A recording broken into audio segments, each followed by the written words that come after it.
So hello everyone and welcome to the new lecture of FRB that is Fee Revision Batch. And इस lecture हम लोग करेंगे, थोड़ा सा बड़ा लेक्चर रहेगा। इसमें हम PM and council of minister यानी प्रधानमंत्री और मंत्री परिषद करेंगे। साथ ही साथ यहाँ पे हम पार्लियामेंट चैप्टर भी करने वाले हैं, जो थोड़ा सा बड़ा चैप्टर है, यानी कि पूरा हम संसद करने वाले हैं। पिछले लेक्चर में हम लोगों ने स्टार्ट किया था पार्ट 5 ऑफ कॉन्स्टिट्यूशन, अगर आपको याद हो, भाग नंबर 5, और इसको हमने देखा था कि 5 चैप्टर्स में टोटल डिवाइडेड है, पार्ट नंबर 5। और इसमें से जो पहला चैप्टर है that talks about the union executive, यानी कि संघ की जो कार्यपालिका है उसके बारे में बात करते हैं। यूनियन एग्जीक्यूटिव का हमने देखा था कौन कौन हिस्सा होता है, कौन पार्ट होता है। तो प्रेसिडेंट होता है, वाइस प्रेसिडेंट होता है, इसके साथ साथ हमारा PM plus council of minister होता है, अटॉर्नी जनरल होता है। ठीक है, तो प्रेसिडेंट के बारे में पहले ही पढ़ चुके हैं। अब वाइस प्रेसिडेंट के बारे में हम इस पर्टिकुलर लेक्चर में थोड़ा सा देख लेंगे, जो इंपॉर्टेंट चीज़ें हैं जब हम चेयरमैन ऑफ राज्यसभा देखेंगे वहाँ पे। अभी स्टार्ट करते हैं PM plus council of minister. थोड़ा आप ज़्यादा रिलेट कर पाएंगे इस लेक्चर से, रीज़न बीइंग बिकॉज अभी आपने देखा होगा नया काउंसिल ऑफ मिनिस्टर भी 18th लोकसभा के इलेक्शंस हुए और काउंसिल ऑफ मिनिस्टर हमारा नया आया। ठीक है, और प्राइम मिनिस्टर भी ठीक है पुराने हैं, मोदी जी तीसरी बार बने, लेकिन पूरी नई हमारी काउंसिल ऑफ मिनिस्टर, पूरी नई लोकसभा का यहाँ पे गठन हुआ है। तो चलिए स्टार्ट करते हैं। सबसे पहले आर्टिकल हमारा स्टार्ट होता है 74 से, अनुच्छेद नंबर 74 से। ये किसके बारे में बात करते हैं? Talks about council of minister to aid and advise the president. Article number 75 बोलता है there shall be a council of minister to aid and advise the president, यानी कि भारत का एक मंत्री परिषद होना चाहिए राष्ट्रपति को सलाह देने के लिए, और जो राष्ट्रपति है वो उसी सलाह पे काम करेगा। काउंसिल ऑफ मिनिस्टर का हेड कौन होगा? वो प्राइम मिनिस्टर होगा। ठीक है, तो कुछ वैसे तो मैंने इस पर एक रील भी डाली थी, अगर आप लोगों ने देखी हो इंस्टाग्राम पे, कि ये हमारा पूरा काउंसिल ऑफ मिनिस्टर होता है। जैसे अभी चुनाव हुए थे किसके? काउंसिल ऑफ मिनिस्टर को चुनने के लिए। ठीक है, ऐसे काउंसिल ऑफ मिनिस्टर ने चुने। इन्हीं में से एक काउंसिल ऑफ मिनिस्टर थे हमारे ये मोदी जी।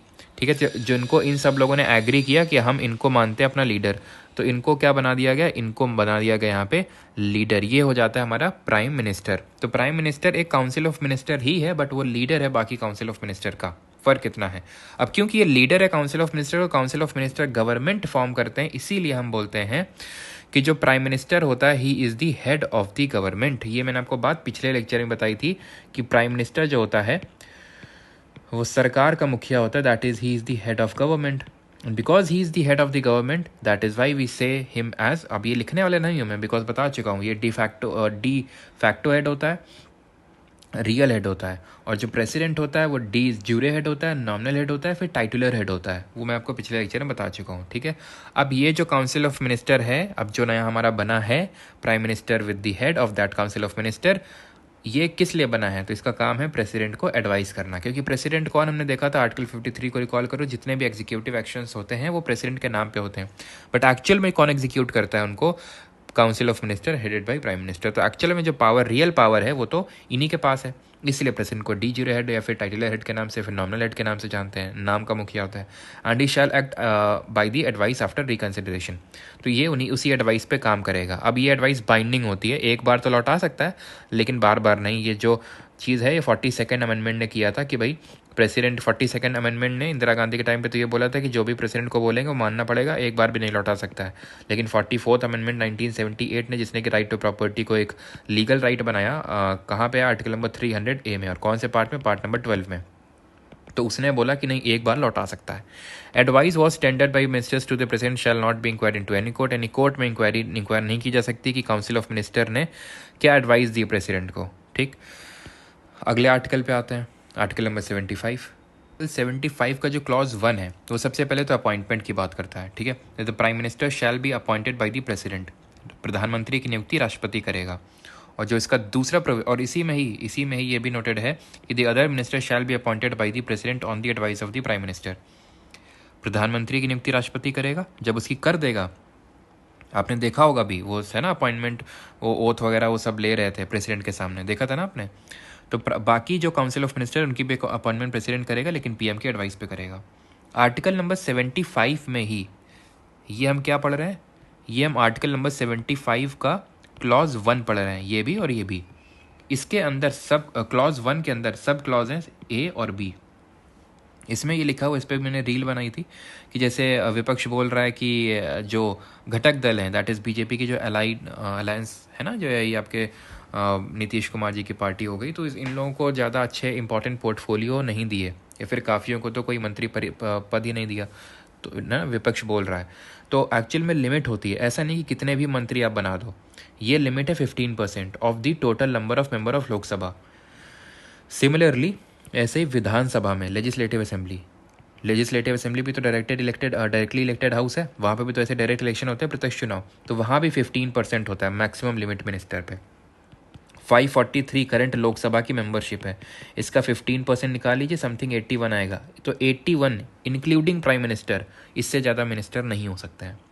दूसरा ये 75 क्लॉज 1 से क्लॉज बी बोलता है member of either house is disqualified for defection और deflection also disqualified to be appointed as a minister, यानी कि जो डिफेक्शन के ग्राउंड पे डिस्क्वालीफाइड है वो मिनिस्टर भी नहीं बन सकता। और डिफेक्शन हमें पता है कौन सा शेड्यूल बात करता है, 10th शेड्यूल बात करता है डिफेक्शन की प्रोविजन की, ठीक है। तो वो हम देख चुके हैं, दल बदल जिसको बोलते हैं, अगर उसमें डिस्क्वालीफाइड है तो मिनिस्टर भी वो नहीं बन सकता है।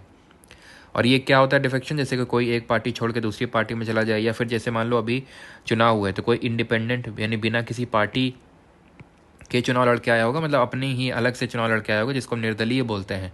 तो अगर मान लो कि वो पार्टी ज्वाइन कर ले यहाँ पे आने के बाद, बीजेपी या फिर कांग्रेस या कोई भी, तो वो डिस्क्वालीफाई हो जाएगा। क्यों? क्योंकि भाई लोगों ने तुमको वोट इसीलिए दिया था क्योंकि तुम किसी पार्टी से जुड़े हुए नहीं थे, अब तुम वहाँ पे जाके पार्टी ज्वाइन कर रहे हो, तो लोगों की मौज ले रहे हो एक तरह से। या फिर कोई नामित सदस्य, कोई नॉमिनेटेड है, जैसे मान लो राज्यसभा में नॉमिनेटेड मेंबर होते हैं, अभी हम देखेंगे, तो अगर वो 6 महीने के अंदर पार्टी कोई ज्वाइन कर ले कोई दिक्कत नहीं, लेकिन अगर उसके बाद ज्वाइन करेगा तो डिफेक्शन लग जाएगा, ये चीज़ ध्यान रखिएगा। Minister shall hold office at the pleasure of the president, simple, यानी कि ये हमारी इंडिविजुअल रिस्पॉन्सिबिलिटी ऑफ मिनिस्टर्स को डिटरमाइन कर रहा है कि जो मिनिस्टर हैं वो इंडिविजुअली रिस्पॉन्सिबल है, प्रेसिडेंट को आंसरेबल, यानी कि वो सर्व करेंगे till the pleasure of president. मैंने प्लेजर का मतलब आपको समझाया था अटॉर्नी जनरल के बारे में, नहीं आई थिंक जब गवर्नर के बारे में बताया था, है ना, कि प्रेसिडेंट के प्लेजर तक सर्व करता है। इसका मतलब ये होता है कि जहाँ पे भी जिस भी ऑफिस का रिमूवल का प्रोसीजर मेंशन नहीं होता है वहाँ पे pleasure of the president mentioned है। जैसे मिनिस्टर्स का भी कहीं पे भी कॉन्स्टिट्यूशन में नहीं लिखा हुआ है कि क्या कैसे इनको रिमूव किया जाएगा, जैसे प्रेसिडेंट का लिखा हुआ है, हमने पढ़ा था कि किस किस तरह से रिमूव किया जाएगा, कॉन्स्टिट्यूशन में लिखा हुआ है। वॉलेशन ऑफ कॉन्स्टिट्यूशन के ग्राउंड में इसको रिमूव किया जाएगा, 1/4 मेंबर साइन करते हैं, तो उसके बाद स्पेशल मेजोरिटी से पास करवाना होता है, ऐसा कुछ नहीं लिखा हुआ है। तो यहाँ पे भी प्लेजर ऑफ प्रेसिडेंट है। देन यहाँ पे ये आपका क्या है, 75 का सब क्लॉज 2 है, ये 75 का क्लॉज 3 है। Then that is the council of ministers shall be collectively responsible to the house of people, यानी ये कलेक्टिवली रिस्पॉन्सिबल है लोकसभा को। इसीलिए चलो मैं आगे बताऊंगा, यही जो चीज़ है ना, यही जो क्लॉज लिखा हुआ है, ये इसी की वजह से सरकारें गिर जाती हैं। अटल बिहारी वाजपेयी की सरकार 13 दिन में गिर गई थी। जो अभी सरकार बनी है, क्यों इतना मतलब बीजेपी को अलायंस लेना पड़ा, क्योंकि भाई मेजॉरिटी फॉर्म करनी पड़ी। तो इसमें डर ये रहता है, इस तरह के गठबंधन जब पोस्ट इलेक्शन जब अलायंस बनते हैं, इस तरह के अलायंसेज में खतरा ये होता है कि अगर मान लो जैसे नीतीश कुमार है, अगर इनका मूड बदल गया कभी भी मान लो कि नीतीश कुमार और वो जो हमारे आंध्र प्रदेश के जो नायडू जी हैं, जिन्होंने अभी सीएम पद की शपथ ली है आंध्र प्रदेश में, अगर दोनों लोगों का एक साथ मन बदल गया, सरकार गिर जाएगी तुरंत, ठीक है। जिसके साथ चले जाएंगे वो सरकार बना लेगा, तो यही दिक्कत होती है। तो ये क्या है, ये कलेक्टिव रिस्पॉन्सिबिलिटी। इसका मतलब ये होता है कि आपका बहुमत होना चाहिए निचले सदन में, हाउस ऑफ पीपल में, दैट इज़ लोकसभा में, ठीक है। Before a minister enters his office the president, और इसी का हवाला देते हुए नो कॉन्फिडेंस मोशन पास किया जाता है, अविश्वास प्रस्ताव पारित किया जाता है, ठीक है, नो कॉन्फिडेंस मोशन। जैसे कि हमने देखा था पाकिस्तान में भी ऐसा ही होता है। इमरान खान इससे पहले प्राइम मिनिस्टर थे, उनकी सरकार क्यों गिर गई थी, क्योंकि नो कॉन्फिडेंस मोशन पास हो गया था उनके खिलाफ और वो अपना बहुमत साबित नहीं कर पाए थे। हालांकि पिछली जो गवर्नमेंट थी मोदी 2.0 हम बोल सकते हैं, इससे पहले 17th लोकसभा, उसमें भी नो कॉन्फिडेंस मोशन एक बार राहुल गांधी ने पास किया था, लेकिन वो कोई मतलब का था नहीं, क्योंकि ऑब्वियसली काफ़ी ज़्यादा बहुमत था उस समय तो बीजेपी के पास। Before a minister enters his office the president shall administer to him the oath of office, ठीक है। तो हमने देखा था शपथ वगैरह अभी समारोह हुआ था, तो वही है, ठीक है, शपथ दिलाता है। Who for a period of 6 consecutive months is not a member of either house shall cease to be a minister. इसमें भी बहुत लोगों का डाउट रहता है कि सर जैसे अभी एस जयशंकर जी ने शपथ ली, इन्होंने निर्मला सीतारमण ने शपथ ली, इन्होंने तो कहीं से लोकसभा से किसी सीट से तो चुनाव ही नहीं जीता, तो फिर कैसे मिनिस्टर बन गए। तो भैया लिखा हुआ है 75 क्लॉज 5 कि कोई भी मिनिस्टर हो सकता है बिना किसी हाउस का मेंबर हुए। अब जैसे मोदी जी, जितने भी हैं, राजनाथ सिंह, ये सब लोकसभा की किसी न किसी सीट से निर्वाचित हुए हैं, लोगों ने इनको चुन के भेजा है, तो ये जीते हैं, तो लोकसभा के मेंबर हो गए अपने आप। ये तो किसी के भी नहीं है, एस जयशंकर, निर्मला सीतारमण, ये लोग तो है ही नहीं किसी भी हाउस के, कहीं से भी चुनाव नहीं जीते। तो भाई इसीलिए प्रोविजन रखा गया है कॉन्स्टिट्यूशन में कि मान लो कि कोई स्पेशल मतलब तेजू माइंड है कोई, ठीक है, उसको यहाँ पे एंट्री देनी है, ठीक है। और हमारे देश में ऐसा तो है नहीं कि जिसका तेज़ दिमाग है जरूरी नहीं कि लोग उसको वोट दे दें। तो यहाँ पे ये है कि 6 महीने तक आप मंत्री हो सकते हैं बिना किसी सदन, ना तो लोकसभा ना राज्यसभा का मेंबर हुए, लेकिन 6 महीने के अंदर आपको सदस्यता लेनी पड़ेगी। तो अब इन लोगों को क्या किया जाएगा, राज्यसभा के रूट के थ्रू या फिर किसी भी रूट के थ्रू, मेनली राज्यसभा के रूट के थ्रू इनको भेजा जाएगा या मेंबर बनाया जाएगा राज्यसभा का। तो जैसे मेंबर बन जाएंगे तो अपने आप मिनिस्टर बन सकते हैं। बस आपको किसी हाउस का मेंबर होना है 6 महीने के अंदर, और 6 महीने तक आप आराम से बिना किसी हाउस का मेंबर हुए भी मिनिस्टर हो सकते हैं। सब क्लॉज 6 बात करता है कि इनकी जो सैलरी अलावेंसेज है, भत्ते वगैरह, वो पार्लियामेंट डिसाइड करेगी, देश की संसद डिसाइड करेगी।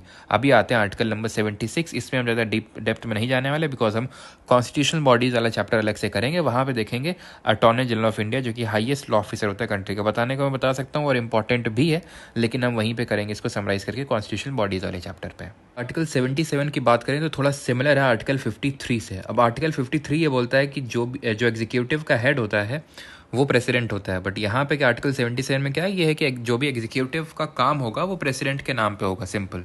ठीक है, तो कहीं ना कहीं सिमिलर है काफ़ी हद तक। तो बस आपको यही याद रखना है, एक तो एग्जीक्यूटिव एक्शन जितने भी होंगे गवर्नमेंट ऑफ इंडिया के, वो प्रेसिडेंट के नाम पे होंगे। और ये चीज़ एक लाइन ध्यान रखना, conduct of business of government of India जो होता है वो प्रेसिडेंट के नाम पे होता है। तो अगर आपसे आर्टिकल 77 के बारे में पूछेगा तो कंडक्ट ऑफ बिजनेस या तो ज़रूर मेंशन करेगा, या एग्जीक्यूटिव एक्शन, ये तो जो मैंने आपको बता दिया जो प्रेसिडेंट के नाम पे होता है। तो ध्यान रखना कंडक्ट ऑफ बिजनेस ये कीवर्ड है यहाँ पे।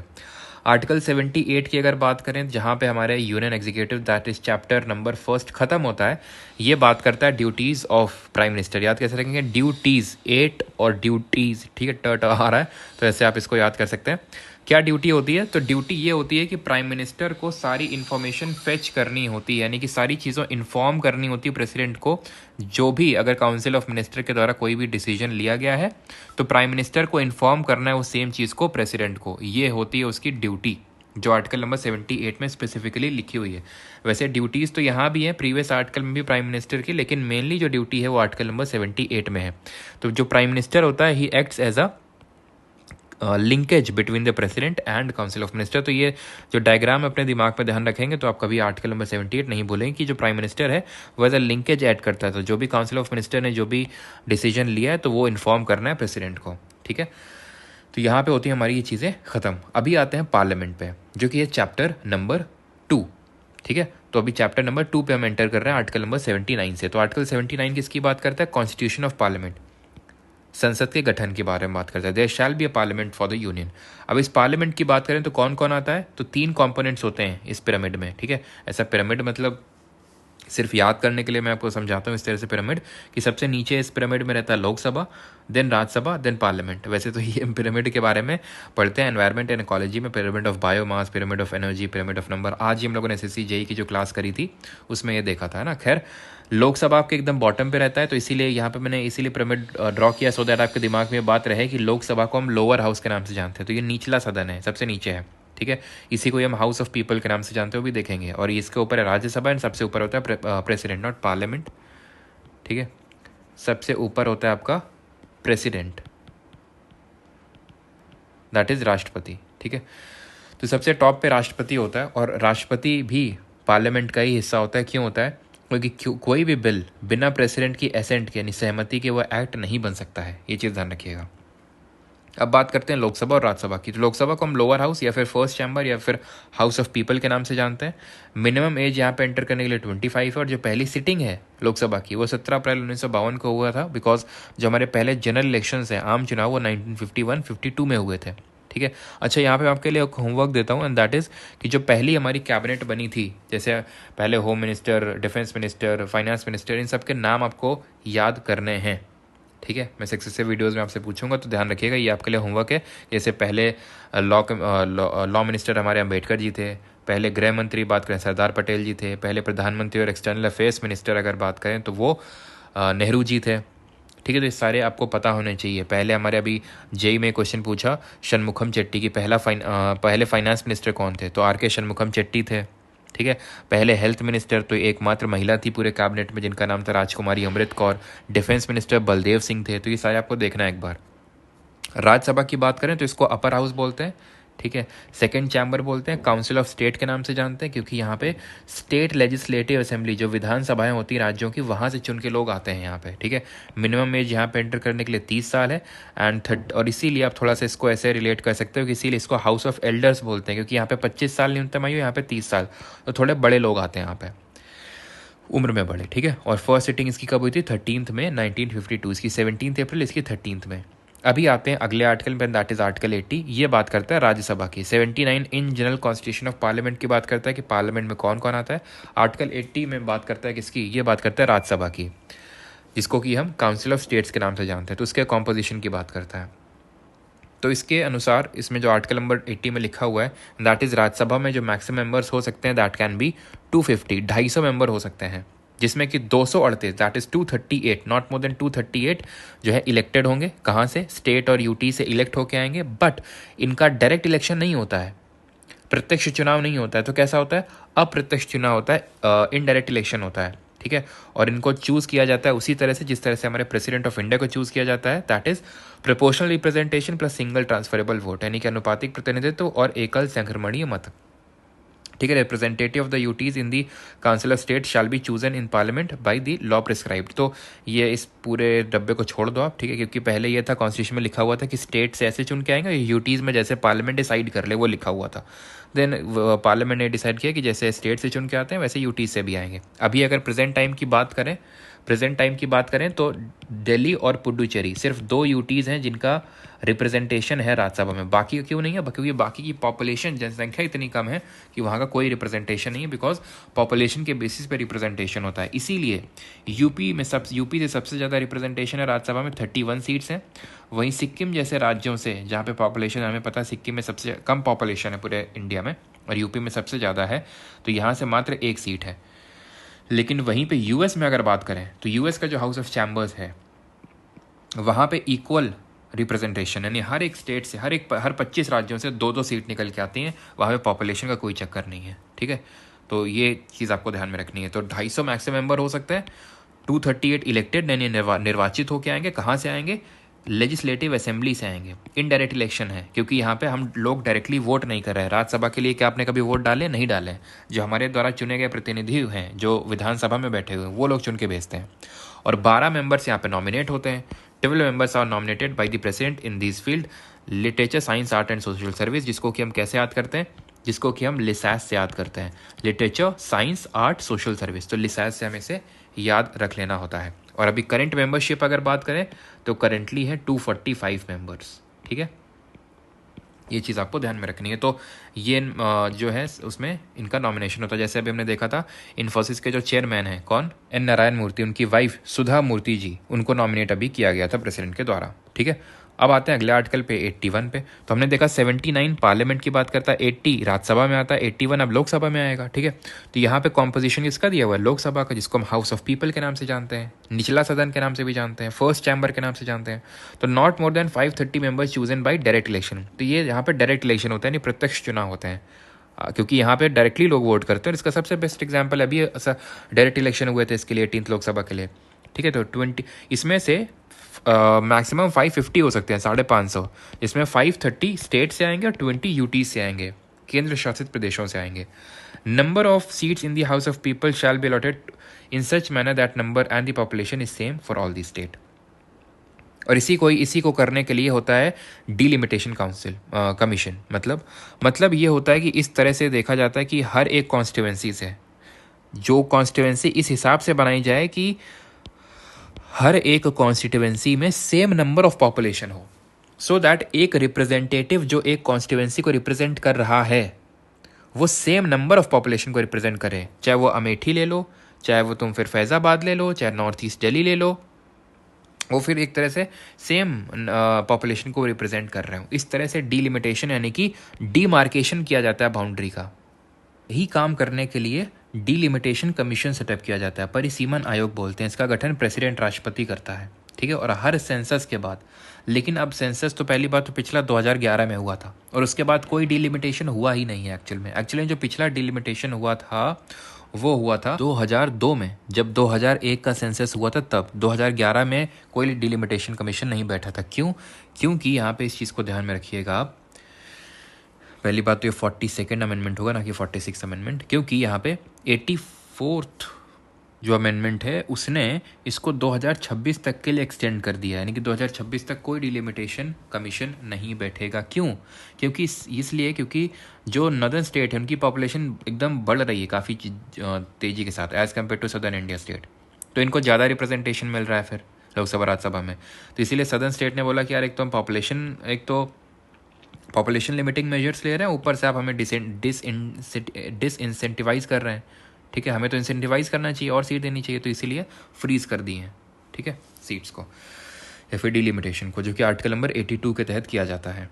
क्लियर? आगे बढ़ते हैं, 83 पे आते हैं। यहाँ पे ड्यूरेशन ऑफ हाउसेज है, तो देखिए लोकसभा का तो ड्यूरेशन 5 साल है, जो हाउस ऑफ पीपल है दैट इज़ लोकसभा, उसका ड्यूरेशन तो यहाँ पे 5 साल है, मैक्सिमम 5 साल है, अनलेस अर्लियर डिसॉल्ट। जैसे अभी जो हमारी 18th लोकसभा बनी है मैक्सिमम 5 साल तक चलेगी, यानी अभी 2024 है तो 2029 तक, लेकिन हो सकता है कि 2-3 दिन बाद ही डिसॉल्व अभी 2-3 दिन बाद तो अभी खैर सेशन नहीं चल रहा है, लेकिन हाँ अभी जल्द ही आने वाला है, कुछ ही दिन में आप सुनेंगे मानसून सत्र आएगा अभी, ठीक है, और वहीं पे अभी सब सारे देखेंगे काफ़ी, क्योंकि पहला सेशन रहेगा तो काफ़ी मज़ेदार होगा देखना।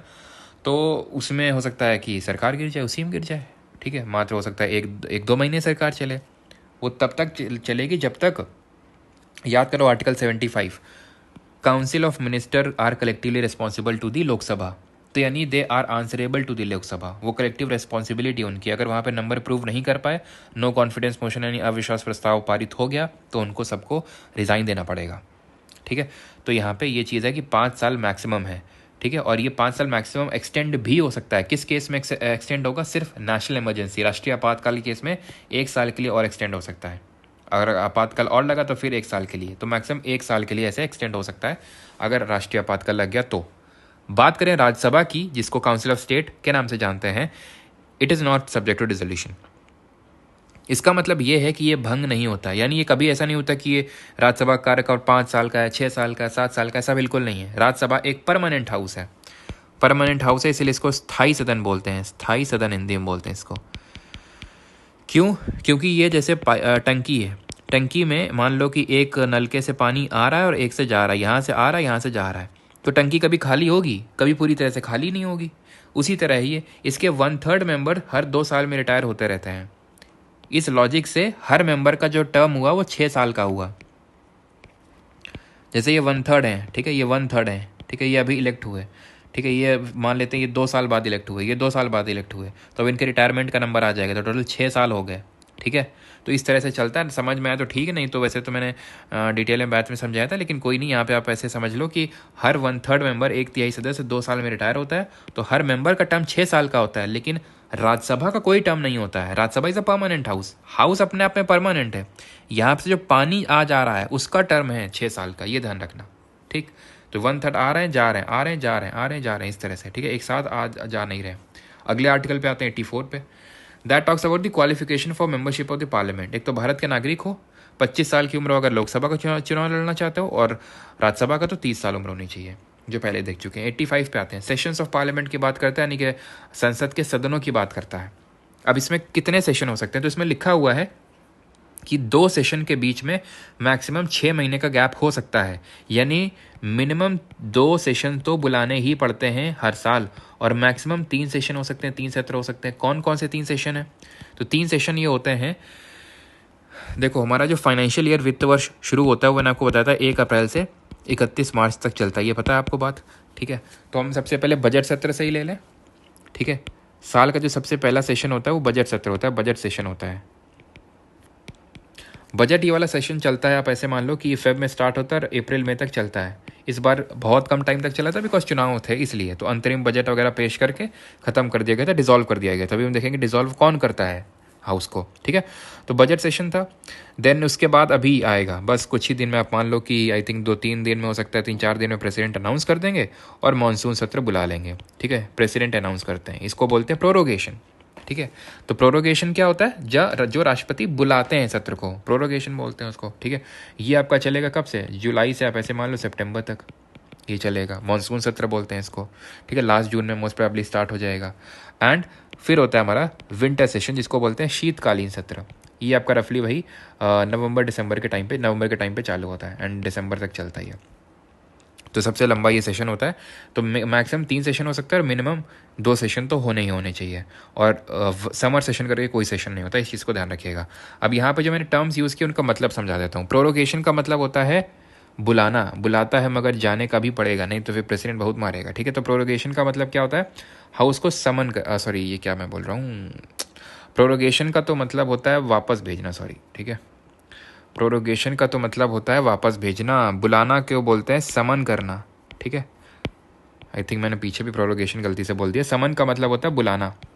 ठीक है, हाउसेस को बुलाना, जितने भी मेंबर्स हैं उनको सबको बुलाना, भाई आ जाओ, सभी लोग मिलते हैं, मस्त एकदम मौज लड़ेंगे फिर आराम से। प्रोरोगेशन का मतलब होता है छुट्टी, ऐसे याद कर लो, छुट्टी हो जाना। यानी राष्ट्रपति बोलेगा चलो भैया छुट्टी हो गई, ये सेशन खत्म हो गया, जाओ घर अपने अपने, ये होता है prorogation.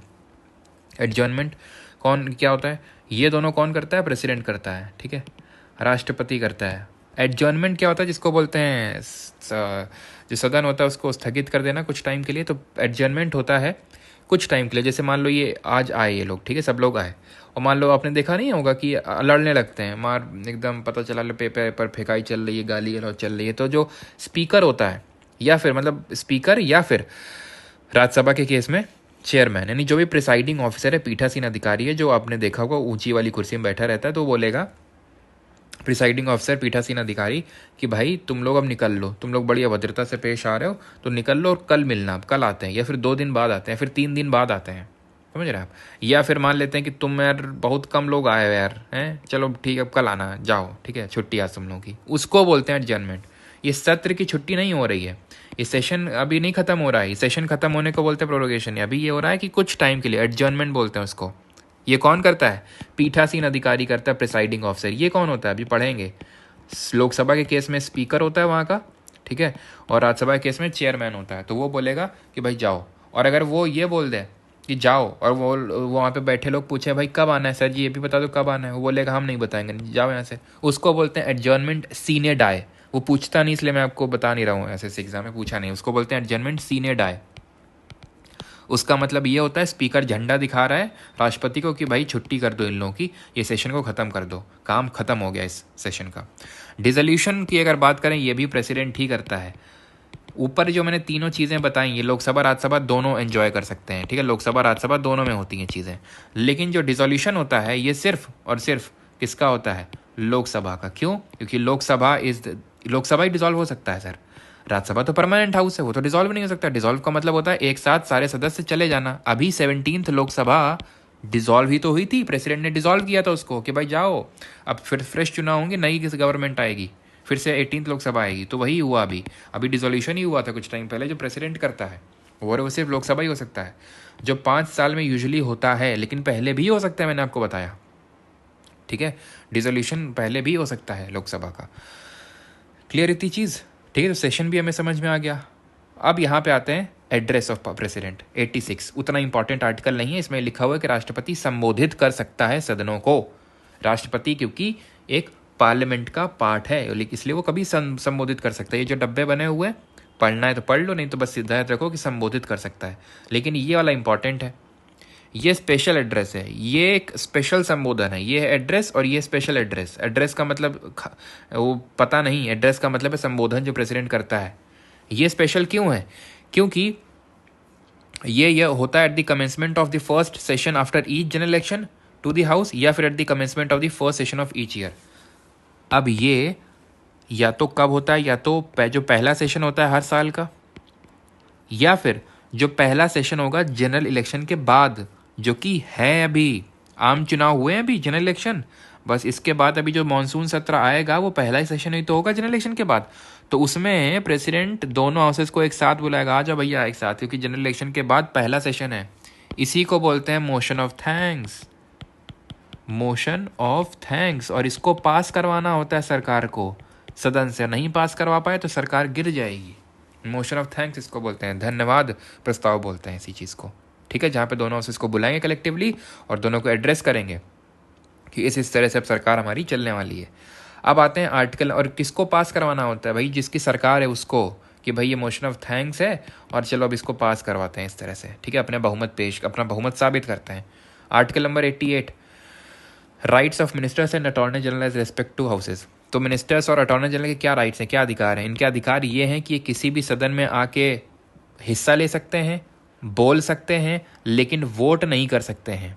Right of minister and attorney general, every minister and the attorney general of India shall have the right to speak but shall not be entitle to vote. ठीक है, जैसे कि मैं बताना क्या चाह रहा हूँ भाई, मिनिस्टर तो बोल, देखो ये लोकसभा है, ये राज्यसभा है, एक सेकेंड, ये लोकसभा है, ये राज्यसभा है, ठीक है। इसका कोई भी मेंबर, देखो ये लोकसभा के जितने मेंबर्स हैं सारे यहाँ पे बोल सकते हैं, नाच सकते हैं, गा सकते हैं, उठा पटक मचा सकते हैं, वोट कर सकते हैं, कुछ भी कर सकते हैं ये यहाँ पे। ऐसे राज्यसभा के अपने सदन में, अपने हाउस में कुछ भी कर सकते हैं। ये हमारा सदन है, दे आर लाइक कि हमारा सदन है, हम चाहे गाली दें, चाहे हंसें, चाहे रोएं, चाहे गाएं, कुछ भी कर सकते हैं। लेकिन जब तुम दूसरे के हाउस में जाओगे ना, कायदे से बैठ जाना बेटा, वहाँ पे ज़्यादा हरकतबाजी मत करना, यानी कि यहाँ पे वोट नहीं कर सकते हो। सेम तुम भी अगर यहाँ पे जाना तो तुम बैठ जाना, सुन लेना, बोल लेना, लेकिन वोट नहीं कर सकते तुम, ठीक। अटॉर्नी जनरल तो किसी भी हाउस के मेंबर नहीं है ना, तो ये किसी भी हाउस में वोट नहीं कर पाएंगे। अब प्रोसीडिंग में हिस्सा ले सकते हैं, बोल सकते हैं, बस, ठीक।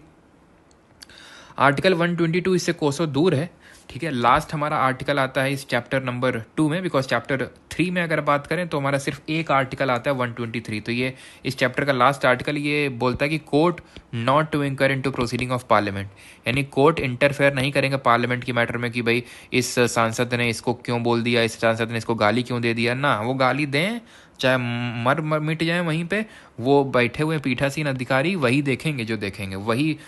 अपने अब यूपी में क्या हुआ था पिछले से पिछले साल, यूपी के जो स्पीकर थे सतीश महाना, कानपुर से ही हैं, वो उन्होंने बुलाया एक आईएएस ऑफिसर और कुछ पुलिस अफसरों को। कुछ साल पहले उन्होंने आईएएस ऑफिसर, उन पुलिस वालों ने एक बीजेपी एमएलए की पिटाई कर दी थी जब एक धरना दे रहे थे कुछ, तो उनको बुलाया और उनको 1 दिन के लिए कारावास की सजा सुनाई। वहीं पे कारावास होता है विधानसभा में, वहीं पे इनको कारावास में घुसेड़ दिया कि भाई तुम्हें 1 साल की। तो इसमें कोर्ट कुछ नहीं कर सकता कि तुमने कैसे बुला लिया, वो हमारा पार्लियामेंट बोलेगा या फिर लेजिस्लेटिव असेंबली हमारा मसला है, ठीक है, हमारे बंदे को क्यों टच किया उन्होंने, ठीक है। ऐसे ही पार्लियामेंट इनकी प्रोसीडिंग में इंक्वायर नहीं कर सकता, तो ये चीज़ ध्यान रखिएगा, ठीक है। अब आते हैं कुछ चीज़ें देखते हैं, जैसे कि ये ऑफिसर ऑफ होते हैं हमारे, ठीक है, ये बाद में देखेंगे। ऑफिसर होते हैं हमारे, ठीक है, ऑफिसर होते हैं किसके, हाउसेस के। तो chairman and deputy chairman of Rajya Sabha की बात करें तो चेयरमैन कौन होता है राज्यसभा का, कोई और नहीं बल्कि ये वाइस प्रेसिडेंट होता है, बट ये मेंबर नहीं होता राज्यसभा का, ध्यान रखना। जो उपराष्ट्रपति होता है, जो राज्यसभा का पदेन सभापति होता है, ये आर्टिकल नंबर 64 बोलता है, ध्यान रखना। ये बस अनुच्छेद 64 याद रखना कि उपराष्ट्रपति राज्यसभा का पदेन सभापति होता है, अनुच्छेद 64 में, ये ध्यान रखना। उपराष्ट्रपति के संबंध में ये ध्यान रखना कि इसके इलेक्शन में कौन कौन हिस्सा लेता है, बहुत आसान है, वही हिस्सा लेते हैं जो राष्ट्रपति को हटाने में हिस्सा लेते हैं, ऑल मेंबर ऑफ पार्लियामेंट। ये मैंने बताया था पिछले लेक्चर में कि नहीं, आई थिंक अभी जैसा कि मैं रिकॉल कर पा रहा हूँ, शायद मैंने मिस कर दिया था। चलो अगर मिस कर दिया तो मैं बताता हूँ। इलेक्शन में हमने देखा था कौन कौन हिस्सा लेता है, आर्टिकल नंबर 54 बोलता है इलेक्टोरल कॉलेज कौन कौन हिस्सा लेता है प्रेसिडेंट के। मैंने बताया था इलेक्टेड एमपीज एंड एमएलएज, यानी कि निर्वाचित सांसद और विधायक, नामित वाले नॉमिनेटेड वाले हिस्सा नहीं लेते हैं। वहीं जब हम रिमूवल की बात करते हैं, यानी इम्पीचमेंट की बात करते हैं, महाभियोग की बात करते हैं, तो यहाँ पे आर्टिकल नंबर 61 कौन कौन हिस्सा लेता है जब राष्ट्रपति को हटाने की बात आएगी, all MPs, all member of parliament. इसका मतलब ये हुआ कि इसमें इलेक्टेड वाले भी आ गए और नॉमिनेटेड वाले भी आ गए। अंतर कहाँ पे आ गया, अंतर यहाँ पे आ गया कि यहाँ पे नॉमिनेटेड वाले नहीं थे राष्ट्रपति के निर्वाचन में, राष्ट्रपति के निर्वाचन में नामित वाले नहीं थे, नॉमिनेटेड नहीं थे, और यहाँ पे नामित हैं। यहाँ पे एमएलए लोग थे, पार्टिसिपेट कर रहे थे प्रेसिडेंट के इलेक्शन में, जहाँ भी लेजिस्लेटिव असेंबली वहाँ के मेंबर सारे राज्यों में, और दिल्ली और पुडुचेरी में लेजिस्लेटिव असेंबली तो वहाँ के मेंबर। यहाँ पे एमएलए लोग पार्टिसिपेट नहीं करते हैं। तो यही जो राष्ट्रपति को हटा रहे हैं ना, यही उपराष्ट्रपति को चुनते हैं, यही इसके इलेक्शन में पार्टिसिपेट करते हैं। क्लियर इतनी चीज़। और जब इसके रिमूवल की बात आएगी, हटाने की, तो इसके लिए स्पेशल मेजोरिटी नहीं चाहिए होती है, इसके लिए प्रभावी बहुमत चाहिए होता है, इफेक्टिव मेजोरिटी चाहिए होती है, एंड दैट टू इन दी राज्यसभा, क्योंकि ये राज्यसभा का पदेन सभापति है। तो राज्यसभा इसे इफेक्टिव मेजोरिटी से पास कर देगा, लोकसभा बस सिंपल मेजोरिटी से एग्री कर ले, सहमत हो जाए, राष्ट्रपति हट जाएगा, खत्म। ठीक है, तो ये मेंबर नहीं होता राज्यसभा का, ये ध्यान रखना। और इसको असिस्ट करने के लिए डिप्टी चेयरमैन होता है, बस इतना ध्यान रखना, उतना इंपॉर्टेंट नहीं है। अभी आते हैं स्पीकर और डिप्टी स्पीकर पे। तो स्पीकर कौन होता है? लोकसभा का पीठासीन अधिकारी होता है। अभी कौन स्पीकर है? तो अभी ओम बिरला थे पिछली लोकसभा के। अभी जब नई लोकसभा का गठन होगा तो हमें पता चलेगा कि अभी नई लोकसभा के स्पीकर कौन बनेंगे। ठीक है, ठीक है, ये चीज़ अभी हमें पता चलेगी कौन बनेंगे। लेकिन टेम्प्रेरी तौर से मेंबर्स को ओथ दिलाने के लिए, शपथ दिलाने के लिए अभी जो प्रेसिडेंट साहब हैं वो प्रोटेम स्पीकर एक नियुक्त कर देंगे। प्रोटेम स्पीकर कौन होता है? एक टेम्प्रेरी स्पीकर होता है जिसको कि राष्ट्रपति आता है, जो कि यूजुअली सीनियर मोस्ट मेंबर होता है, कि आओ भैया नवनिर्वाचित सांसदों को तुम शपथ दिला दो, और जब शपथ दिला लेना तो बताना, तुमको हटा देंगे हम। क्यों? क्योंकि फिर ये जो नवनिर्वाचित सांसद हैं ये अपना परमानेंट स्पीकर चुन लेंगे, परमानेंट स्थायी अपना स्पीकर चुन लेंगे ये। तो ये होता है प्रोटेम स्पीकर, जो टेम्पररी होता है वो दिलाने के लिए आता है बस। स्पीकर कौन होता है? परमानेंट हमारा स्पीकर। ठीक है, तो स्पीकर की इलेक्शन की डेट ध्यान रखना राष्ट्रपति फिक्स करता है, और डिप्टी स्पीकर की इलेक्शन की डेट स्पीकर फिक्स करता है। दोनों ही लोकसभा के मेंबर होते हैं, और यहाँ पे चेयरमैन मेंबर नहीं होता राज्यसभा का, डिप्टी चेयरमैन होता है। बस ये चीज़ ध्यान रखनी है आपको। मान लो कि अगर स्पीकर ना हुआ और डिप्टी स्पीकर भी ना हुआ तो क्या होगा? तो हम पहले पूछेंगे कि भाई ये दोनों एब्सेंट हैं या फिर इनकी सीट वेकेंट है। एब्सेंट का मतलब होता है कि अभी मान लेते हैं कि तबीयत खराब इसलिए नहीं आए, ठीक है, घर में किसी का शादी ब्याह है तो इसलिए नहीं आए, कुछ भी कारण हो सकता है, एब्सेंट हैं इसलिए। तो उस केस में ये एब्सेंट है तो ये आ जाएंगे। दोनों एब्सेंट हैं तो एक होता है पैनल ऑफ चेयरपर्सन। कौन होता है? Panel of chairperson. ऐसे ही ऊपर भी होता है सेम। अगर ये नहीं होंगे, एब्सेंट होंगे चेयरमैन, और ये भी एब्सेंट होंगे, तो इनके लिए होता है panel of vice chairperson. SSC JE में क्वेश्चन पूछा अभी उसने कि जो पैनल ऑफ वाइस चेयरपर्सन है उसमें कितनी परसेंटेज ऑफ महिलाओं को नियुक्त किया गया? तो 50%। ज़्यादा डेप्थ में मत नहीं जाना है हमें, कौन नियुक्त करता कौन नहीं करता, बस इतना समझ लो कि अगर जब दोनों एब्सेंट होते हैं, स्पीकर डिप्टी स्पीकर, तो इनके लिए पैनल ऑफ चेयरपर्सन होता है, और जब ये दोनों एब्सेंट होते हैं तो इनके लिए पैनल ऑफ वाइस चेयरपर्सन होता है राज्यसभा में। क्लियर थी चीज़? लेकिन अगर सीट वेकेंट होगी, मान लो कि स्पीकर ने रिजाइन दे दिया। स्पीकर किसको रिजाइन देता है? डिप्टी स्पीकर को लिखता है। डिप्टी स्पीकर किसको रिजाइन देता है? स्पीकर को लिख कर रिजाइन देता है। मान लो दोनों ने रिजाइन दे दिया, या फिर मान लो स्पीकर ने रिजाइन दे दिया, डिप्टी स्पीकर की डेथ हो गई, कुछ भी हो गया, तो वो उसको वैकेंसी बोलते हैं। वैकेंसी कब होती है? या तो इनका टर्म पूरा हो गया हो, या तो बीच में डेथ हो गई, या रिजाइन दे दिया, या इनको हटा दिया गया, रिमूव कर दिया गया, तो उस केस में वैकेंसी हो जाएगी। और उस केस में प्रेसिडेंट टेम्पररी तौर पे किसी को बना देगा स्पीकर, और फिर हाउस को बोल देगा कि अपना परमानेंट स्पीकर आप चुन लीजिए। ठीक, क्लियर इतनी चीज़? यहाँ तक आई होप सारी चीज़ें आपको क्लियर होंगी। एक सेकंड रुकिएगा, यहाँ पे आर्टिकल नंबर वोटिंग मेंशन नहीं है क्या? आई थिंक वोटिंग के बारे में मेंशन नहीं है। ठीक है, तो यहाँ पे बता देता हूँ कि जो वोटिंग होती है हाउस में, चलो अभी देख लेंगे। ठीक है, चलो अभी आते हैं लेजिस्लेटिव प्रोसीजर। ये क्या है कि किस तरह से एक बिल, एक एक्ट बनता है, कैसे अधिनियम बनता है। ठीक है, अधिनियम कानून बनता है। तो दो तरह के बिल होते हैं यूजुअली, वैसे तो तीन तरह के होते हैं। एक ऑर्डिनरी बिल यानी साधारण विधेयक, मनी बिल यानी धन विधेयक, और एक होता है संवैधानिक संशोधन विधेयक यानी कॉन्स्टिट्यूशनल अमेंडमेंट बिल। तीन तरह के बिल होता है। कॉन्स्टिट्यूशनल अमेंडमेंट को हम अलग से पढ़ लेंगे। ऑर्डिनरी बिल के केस में ध्यान रखिएगा सर एंड मैम कि लोकसभा और राज्यसभा के पास इक्वल पावर होती है। किसी के पास ज़्यादा नहीं, किसी के पास कम नहीं, दोनों के पास इक्वल पावर होती है। ठीक है, और इस केस में 6 महीने तक मैक्सिमम एक हाउस दूसरे हाउस के द्वारा भेजे गए बिल को होल्ड कर सकता है। ठीक है, एंड तीसरी चीज़, इसमें जॉइंट सिटिंग पॉसिबल है। इसका पूरा प्रोसीजर आर्टिकल नंबर 107 में लिखा हुआ है, अनुच्छेद नंबर 107 में। अगर मान लेते हैं कि एक हाउस ने बिल पास किया, दूसरे ने मना कर दिया हम नहीं पास करेंगे, या फिर दूसरे ने 6 महीने तक उसको रखे रहा, तो उस केस में डेडलॉक हो जाता है। डेडलॉक को हटाने के लिए जॉइंट सिटिंग बुलाई जाती है बाय द प्रेसिडेंट, राष्ट्रपति के द्वारा। कमेंट में आप बताएंगे जॉइंट सिटिंग का जो प्रोविजन हमने किस कंट्री के कॉन्स्टिट्यूशन से बोरो किया है। तो प्रेसिडेंट जॉइंट सिटिंग बुलाएगा आर्टिकल 108 का यूज करके, अनुच्छेद 108 में दिया हुआ है। आज तक सिर्फ 3 बार जॉइंट सिटिंग बुलाई गई है, बस इतनी चीज़ को ध्यान रखिएगा। और जॉइंट सिटिंग में ऑर्डिनरी सिंपल मेजोरिटी से बिल को पास करवा लेना होता है, सिंपल मेजोरिटी से। ठीक है, आगे बढ़ते हैं, आगे बढ़ें अभी। ठीक है, आगे बढ़ते हैं, मनी बिल पे आते हैं। मनी बिल की अगर बात करें तो ये आर्टिकल नंबर 109 अनुच्छेद 109 में दिया हुआ है कि किस तरह से धन विधेयक को पास करवाना है। अनुच्छेद नंबर 110 में इसकी डेफिनेशन दी है कि किस तरह के बिल को हम धन विधेयक कंसिडर करेंगे। ये इंपॉर्टेंट है, ध्यान रखिएगा कि डेफिनेशन किस आर्टिकल में, 110 में, और इसमें प्रोसीजर किस में दिया हुआ है, 109 में। प्रोसीजर क्या है, ये लोकसभा में ही आ सकता है ये बिल, पहली बात, यानी कि लोकसभा के पास ज़्यादा पावर है इस बिल के केस में। देन राज्यसभा के पास जाएगा, लेकिन इससे भी पहले प्रेसिडेंट की प्रायर रिकमेंडेशन चाहिए होगी। प्रेसिडेंट की प्रायर रिकमेंडेशन चाहिए होती है इस तरह के बिल को लाने के लिए, मनी बिल को लाने के लिए। जब रिकमेंडेशन ले ली देन लोकसभा में आएगा सबसे पहले, देन इसके पास ये राज्यसभा को ट्रांसफर करेंगे। राज्यसभा इस तरह के बिल में कोई अमेंडमेंट संशोधन नहीं कर सकता है, वो बस अमेंडमेंट रिकमेंड कर सकता है, रिकमेंड दी अमेंडमेंट्स, अमेंडमेंट कर नहीं सकता खुद से। वो बोलेगा लोकसभा से कि भाई देख लो यार, कर लो, ठीक है। अमेंडमेंट्स कुछ ज़्यादा ही सुंदर लिख गया है ना, तो इसको हटा देते हैं, अमेंडमेंट, ठीक है।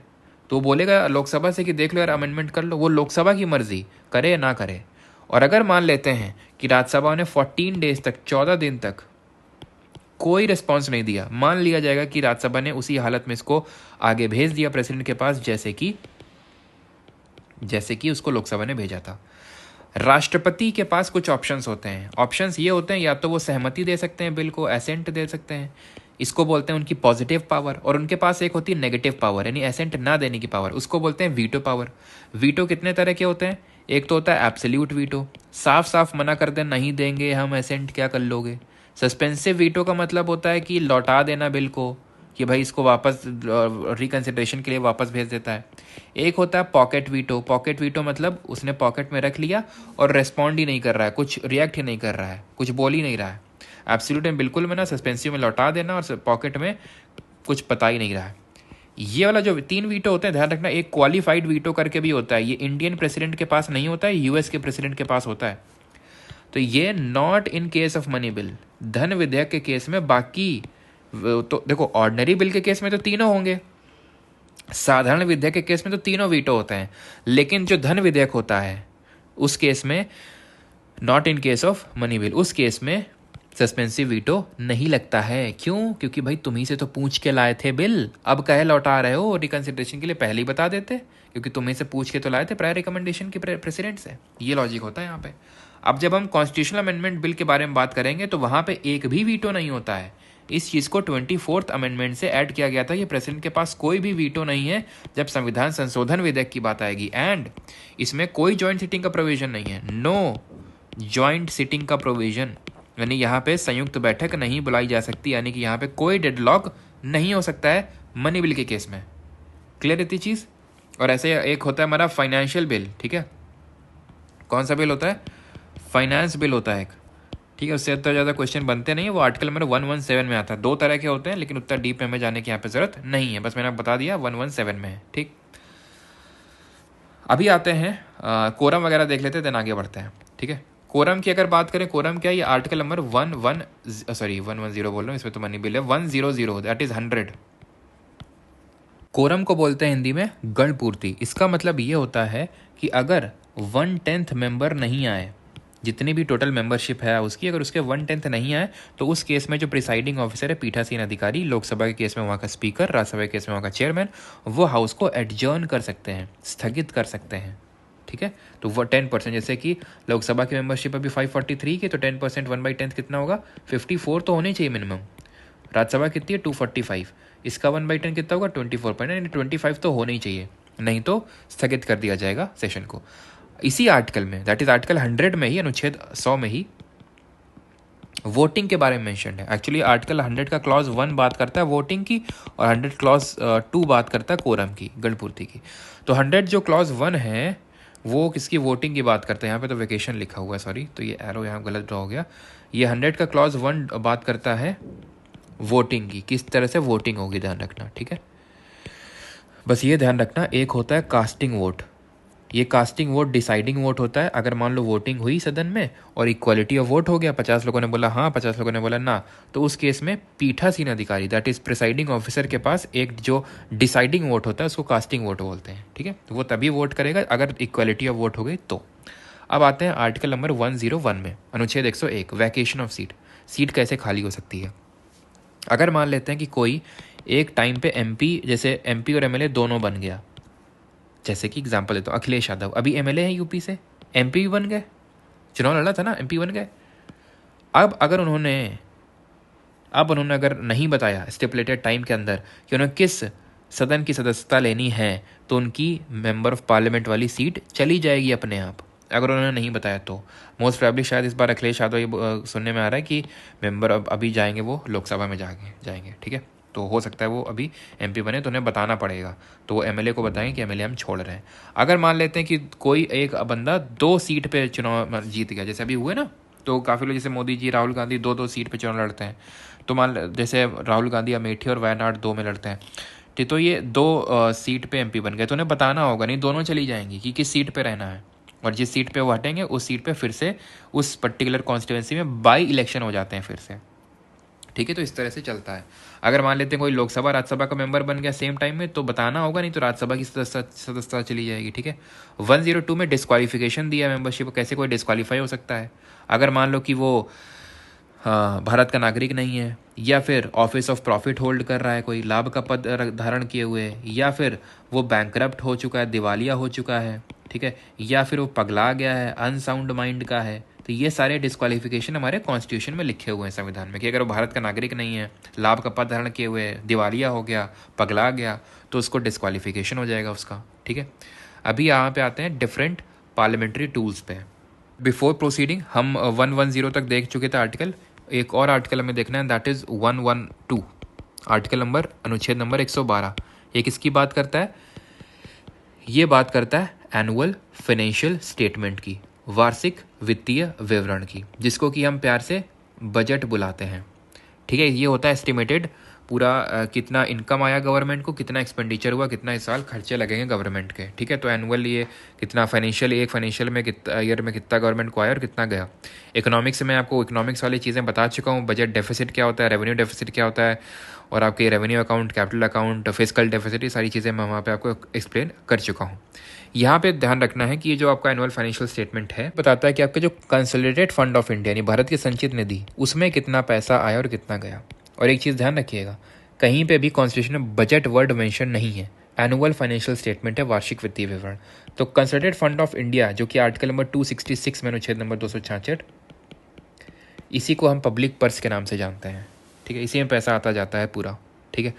तो ये इसमें 2 तरह के एक्सपेंडिचर होते हैं। अगर इसके खर्चों की बात करें, इसमें कितने तरह के एक्सपेंडिचर होते हैं, तो 2 तरह के एक्सपेंडिचर होते हैं इसमें। एक होता है चार्ज एक्सपेंडिचर, ठीक है, और एक होता है एक्सपेंडिचर मेड फ्रॉम, ठीक है। अब ये मैं आपको पहले भी बता चुका हूँ कि चार्ज एक्सपेंडिचर होता है, ये non votable part of the budget होता है, इस पर वोटिंग नहीं हो सकती है। क्यों? क्योंकि इससे सैलरी ड्रॉ होती है, प्रेसिडेंट, वाइस प्रेसिडेंट, जो जजेस हो गए सुप्रीम कोर्ट, हाई कोर्ट की, तो उनकी सैलरी निकलती है यहाँ से, और उसको हम वोटिंग के लिए अलाउ नहीं करते यहाँ पे, ठीक है। तो ये हो गया, और इस पर ही सिर्फ वोटिंग होती है, और वोटिंग जो होती है इस पर, वो सिर्फ और सिर्फ ओनली इन लोकसभा में हो सकती है, क्योंकि ये एक तरह का मनी बिल ही है, ध्यान रखना। इसलिए इस पर वोटिंग सिर्फ और सिर्फ लोकसभा में, डिस्कशन दोनों हाउसेज में हो सकता है, लेकिन वोटिंग सिर्फ वहाँ पे होगी, कहाँ पे? लोकसभा में, ठीक है। अभी आते हैं हमारे कुछ जो डिफरेंट पार्लियामेंट्री टूल्स हैं, जैसे कि क्वेश्चन आवर क्या होता है, ये प्रश्नकाल क्या चीज़ होती है।